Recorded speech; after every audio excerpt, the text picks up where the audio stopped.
ভারতের নির্বাচনে এবারও ধর্মীয় সংখ্যালঘু বা বিশেষ করে মুসলমান সম্প্রদায়কে নিশানা করে প্রচার চালাচ্ছেন প্রধানমন্ত্রী নরেন্দ্র মোদী।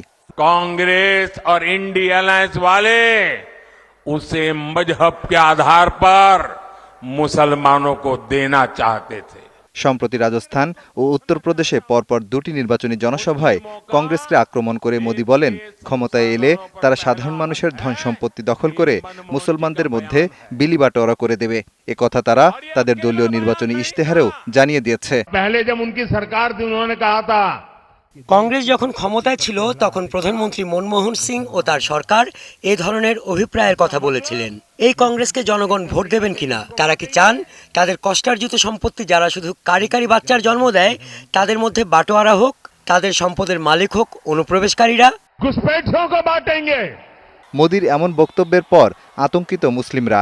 এরই মধ্যে এ নিয়ে নির্বাচন কমিশনে জমা পড়েছে দুটি আবেদন। একটি করেছে সংবিধানের প্রতি শ্রদ্ধাশীল নাগরিক সমাজ, তাতে সই করেছেন 2209 বিশিষ্ট নাগরিক। তারা লিখেছেন, যে ভাষায় মোদী কথা বলেছেন তাতে বিশ্বের কাছে গণতন্ত্রের ধাত্রীর মর্যাদাহানি হয়েছে।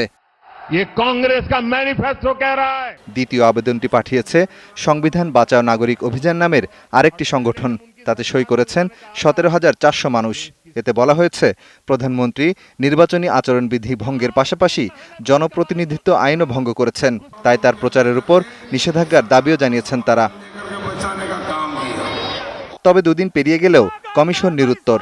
কোনো ব্যবস্থা গ্রহণ তো দূরের কথা, কোনো মন্তব্য পর্যন্ত করেনি তারা। এরই মধ্যে দ্বিতীয় দফার নির্বাচন অনুষ্ঠিত হবে শুক্রবার। মাহফুজুর রহমান, ৭১।